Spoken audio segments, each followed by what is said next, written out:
हर ही ओम नमः शिवाय ओम नमः शिवाय ओम श्री भद्रकाली समेत वीरभद्र स्वामिनि नमो नमः मातृ पितृभ्यो नमः आचार्य अतिथिभ्यो नमः श्रीमाता ललिता त्रिपुर सुंदरये नमो नमः।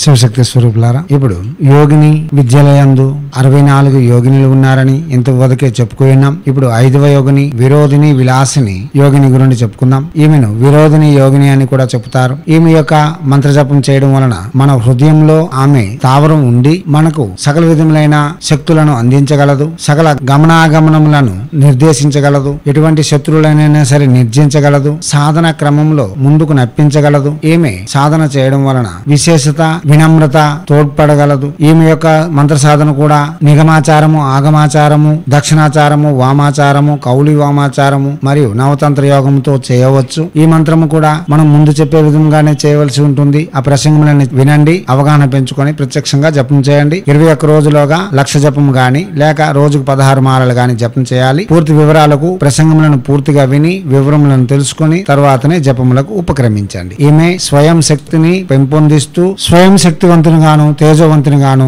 ధైర్య సాహసోపేతమైన జీవితం కొనసాగించేలా రూపొందించగలదు. ఈమె యొక్క సాధన చేయడం వలన మనకు సకల విధములైన ఆనందకరమైన ఉల్లాసము, ఉత్తేజము లభించగలదు. దివ్యాత్మ స్వరూపులారా, ఇప్పుడు విరోధిని యోగిని యొక్క మంత్రము ఓం ఐం హ్రీం శ్రీం శ్రీం విరోధిని విలాసిని స్వాహ. మంత్రం మరోసారి ఓం ఐం హ్రీం శ్రీం శ్రీం విరోధిని విలాసిని స్వాహ. మంత్రం మరోసారి ఓం ఐం హ్రీం శ్రీం శ్రీం విరోధిని విలాసిని స్వాహ. దివ్యాత్మ స్వరూపులారా, వాచక జపమే చేయాలి, మానసిక ఉపాంశ జపం పనికిరాదు. యోగిని విద్యల యొక్క ప్రసంగములు చేసి ఉన్నాము, వినండి, అవగాహన పెంచుకోండి, తర్వాతే జపములకు ఉపక్రమించండి. ఏ యోగిని విద్య అయినా 21 రోజు తప్పనిసరి చేయవలసి ఉంటుంది. రాత్రి 10 గంటల నుండి 2 గంటలలోగా జపం చేయడం ఉత్తమం. తొలి సంధ్య మరుసంధ్య ఇష్టదేవతను ఆరాధన చేస్తూనే ఇటువంటి జపములు చేయడం విశేషమైన ఫలితములు ఇవ్వగలదు. ఎవరైనా యోగిని సాధన చేసి తక్షణ ఫలితం పొందేందుకు